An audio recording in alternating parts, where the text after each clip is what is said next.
Hi my dear electrical aspirants, నేను మీ Rajasekhar sir from our Sai Medha coaching centre, Hyderabad, Dilsukh Nagar. ఈ video especially ఎవరైతే ఆల్రెడీ జూనియర్ లైన్ మెన్ గా work చేస్తున్నారో వాళ్ళ కోసం sir. It's a good opportunity to promote as a sub engineer. Junior line men గా work చేస్తూ సబ్ ఇంజనీర్ గా ప్రమోట్ అవ్వడానికి మన ఎన్పిడిసిఎల్ నుంచి ఒక నోటిఫికేషన్ అనేది రిలీజ్ అయింది sir. This is especially for NPDCL junior line men's. Almost మన తెలంగాణలో 2017 నుంచి 2023 వరకు ట్రాన్స్కో గానీ, ఎన్పిడిసిఎల్ గానీ, ఎస్పిడిసిఎల్ గానీ ఇలా చాలా నెంబర్ ఆఫ్ వేకెన్సీస్ రిలీజ్ అయ్యాయి సార్. అందులో especially for junior line mens కోసం. అఫ్ కోర్స్ ఇప్పుడు 2025 లో కూడా మళ్ళీ big number of vacancies release అవ్వడానికి ఛాన్సెస్ ఉన్నాయి. చాలా మంది ఆల్రెడీ ప్రిపేర్ అవుతున్నారు. నిన్న మొన్న కొన్ని న్యూసెస్ కూడా బయటకు వచ్చాయి. ఇది ఇలా ఉండగా జస్ట్ ఒక 3-4 డేస్ బ్యాక్ మన ఎన్పిడిసిఎల్ నుంచి ఇంకొక నోటిఫికేషన్ వచ్చింది సార్. ఏంటి సార్ అంటే TG NPDCL sub engineer screening test. ఈ సబ్ ఇంజనీర్ స్క్రీనింగ్ టెస్ట్ అంటే ఏంటి సార్ అంటే ఎవరైతే జూనియర్ లైన్ మెన్ గా వర్క్ చేస్తూ వాళ్ళకి డిప్లొమా క్వాలిఫికేషన్ ఉంటే they are eligible for this test, అప్పుడు వాళ్ళు సబ్ ఇంజనీర్ గా ప్రమోట్ అవ్వచ్చు అని. ఆ విధంగా ఈ స్క్రీనింగ్ టెస్ట్ ఉంది సార్. ఈ స్క్రీనింగ్ టెస్ట్ మరి సిలబస్ ఏంటి, దీని కథ ఏందో ఒకసారి మనం చూద్దాము. ఇదంతా కూడా వాళ్ళు మనకు ఒక పీడిఎఫ్ ఉంది. ఈ పీడిఎఫ్ మీకు డిస్క్రిప్షన్ లో పెడతాను. ఒకసారి ఈ పీడిఎఫ్ మీరు డౌన్లోడ్ చేయండి. ఇక్కడ చూడండి, examination pattern of screening test to the post of sub engineer. ఏందంట, ఇందులో ఇంజనీరింగ్ అకాడమిక్స్ నుంచి క్వశ్చన్స్ ఉంటాయి. అదే విధంగా వర్కింగ్ నాలెడ్జ్ అండ్ ప్రొఫిషియన్సీ పైన క్వశ్చన్స్ ఉంటాయి. అది కాకుండా జనరల్ అవేర్నెస్ అండ్ స్కిల్స్ పైన, ఏది అబౌట్ ద ఆర్గనైజేషన్ అంట, సింపుల్ అర్థమెటిక్స్ అంట, basic English grammar and basic computer knowledge. ఈ సిలబస్ ఉంది. ఏ విధంగా ఇచ్చాడు అంటే ఒకసారి చూడండి. ఇందులో engineering academics diploma level sir, ITI level కాదు. ఈ డిప్లొమా లెవెల్లో మనకు డిస్క్రిప్టివ్ క్వశ్చన్స్ ఉంటాయి, ఆబ్జెక్టివ్ క్వశ్చన్స్ ఉంటాయి.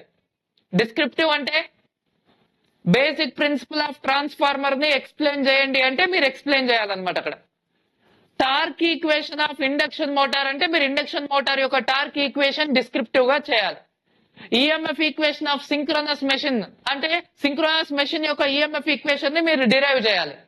అలాంటి క్వశ్చన్స్ ఇవ్వడానికి ఛాన్సెస్ ఉంటాయి సార్. సో ఈ డిస్క్రిప్టివ్ లో 8 క్వశ్చన్లు ఉంటాయి. ఆ 8 క్వశ్చన్లో ఈచ్ 5 మార్క్స్ అంట సార్. మొత్తం 40 మార్క్స్. 100 లో ఇక్కడ ఒక 40 మార్క్స్.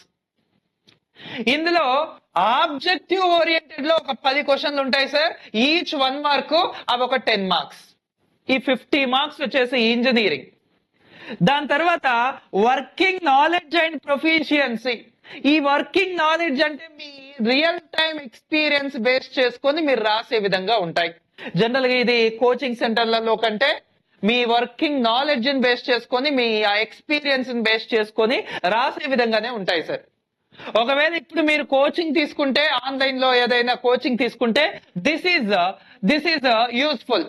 ఇందులో ఈ 8 మార్క్స్ అండ్ ఈ టెక్నికల్ గా వచ్చిన ఈ 10 ఆబ్జెక్టివ్ అండ్ డిస్క్రిప్టివ్ రాయడానికి మీకు పాసిబిలిటీ ఉంటుంది.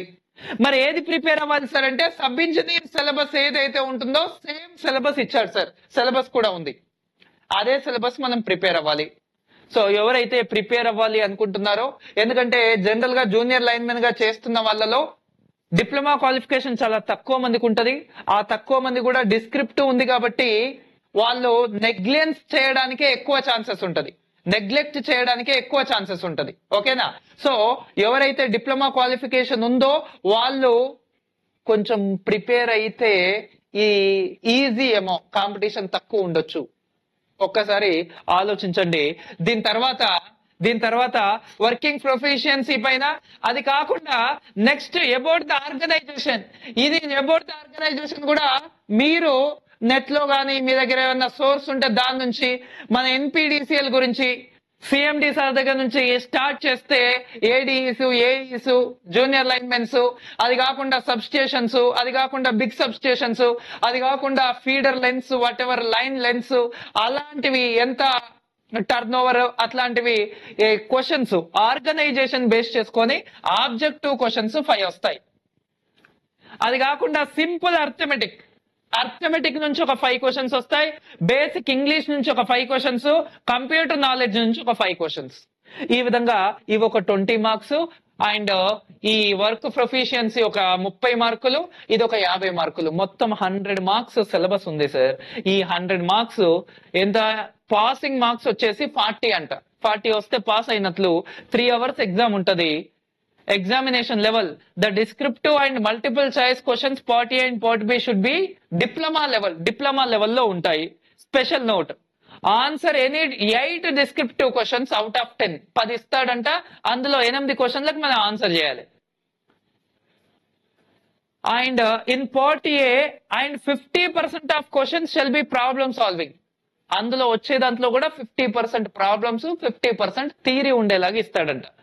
Separate question paper shall be distributed to separate streams in examination. అంతే కదా, ట్రిపుల్ ఏ వాళ్ళకి ట్రిపుల్ ఏ క్వశ్చన్ ఇస్తాడు, ఈసీ వాళ్ళకి ఈసీ ఇస్తాడు. ఆ విధంగా ఎవరి స్ట్రీమ్ లో మన ఏ బ్రాంచ్ అయితే ఆ బ్రాంచ్ క్వశ్చన్ పేపర్ మనకి ఇస్తాడు. ఈ విధంగా స్క్రీనింగ్ టెస్ట్, ఈ స్క్రీనింగ్ టెస్ట్ యొక్క సిలబస్ వచ్చేసి basic electrical engineering and DC fundamentals, AC fundamentals and network solutions, దాని తర్వాత ట్రాన్స్ఫార్మర్స్ అండ్ ఆల్టర్నేటర్స్, దాని తర్వాత ఏసీ అండ్ డీసీ మెషిన్స్, దాని తర్వాత single phase motor, DC machines, DC generator, DC motor, transmission and distribution, power protection and electrical and electronic measurements. మన measurements ఇచ్చాడు. Generation ఒకటి ఇవ్వలేనట్లున్నాడు సార్. ఇక ఇక్కడ ఇచ్చాడు కదా, మళ్ళీ power electronics and utilization, power electronics ఇచ్చాడు, యూటిలైజేషన్ ఇచ్చాడు. యూటిలైజేషన్ లో heating, welding, lighting, traction, control system and process control, analog and digital electronics. ఇది మనకిచ్చిన ఎలక్ట్రికల్ సిలబస్. ఈ పీడిఎఫ్ కూడా నేను డిస్క్రిప్షన్ లో పెడతాను సార్. ఇది సో ఎవరైతే ఆల్రెడీ డిప్లొమా క్వాలిఫికేషన్ ఉందో మీరు కొంచెం ప్రిపేర్ అవుతే చేయడానికి పాసిబిలిటీ ఉన్నాయి. అంటే జనరల్ గా చెప్పాలంటే 40 మార్క్స్ పాసింగ్ అన్నాడు కదా, మీరు పాస్ అయి ఉంటే జాబ్ రావడానికి కూడా ఛాన్సెస్ ఉండొచ్చు, కాంపిటీషన్ తక్కువ ఉంటది కాబట్టి. సో ఎవరైతే డిప్లొమా క్వాలిఫికేషన్ ఉండి ఎన్పిడిసిఎల్ లో ఉన్నారో వాళ్ళు ఒకసారి తీసుకోవడానికి ట్రై చేయండి. ఇంకా మీకు ఎలాంటి డౌట్స్ ఉన్నా సరే feel free to contact my number. Mostly నా నెంబర్ మీ దగ్గర ఉండుంటది. Otherwise call to our Sai Medha mobile number. ఇంకా మీకు ఎలాంటి డీటెయిల్స్ కావాలన్నా మన సాయి మీద మొబైల్ నెంబర్ కి కాల్ చేయండి. 8303741234. ఈ నెంబర్ కి కాల్ చేయండి. సబ్ ఇంజనీరింగ్ సిలబస్ ఏదైతే ఉంటుందో సేమ్ సిలబస్. యాక్చువల్ గా సబ్ ఇంజనీర్ వచ్చేసి మనకు ఆల్మోస్ట్ 7,000 ఫర్ 1 year ఉంటుంది సార్ ఆన్లైన్ వచ్చేసి. బట్ ఎవరైతే ఈ ప్రొఫిషియన్సీ టెస్ట్ చేస్తారో వాళ్ళకు 1 year అవసరం లేదు కాబట్టి, లిమిటెడ్ పీరియడే కాబట్టి, సో దాన్ని బట్టి మీకు ఫీ దీంట్లో 50% కే ఇస్తాం సార్. ఎవరైతే ఆల్రెడీ జూనియర్ లైన్ మెన్ గా వర్క్ చేస్తూ ఈ ప్రొఫిషియన్సీ టెస్ట్ కి ప్రిపేర్ అవుతున్నారో వాళ్ళకి 50% కే ఇస్తున్నాం సార్. ఇది ఎవరైతే తీసుకోవాలి అని అనుకుంటున్నారో ఒకసారి ఈ నెంబర్ కి కాల్ చేసి మీరు డీటెయిల్స్ కనుక్కోవచ్చమ్మా. సో ట్రై టు యూటిలైజ్, ఈ ఆపర్చునిటీని యూటిలైజ్ చేసుకోవడానికి ట్రై చేయండి. ఇంకా మీకు ఎలాంటి డీటెయిల్స్ కావాలన్నా నా నెంబర్ మీ దగ్గర ఆల్రెడీ ఉంటుంది. అండ్ మన సాయి మీద మొబైల్ నెంబర్స్ కి కాల్ చేసి మీరు డీటెయిల్స్ కనుక్కోవచ్చు. రైట్ అమ్మా, థ్యాంక్ యూ వెరీ మచ్.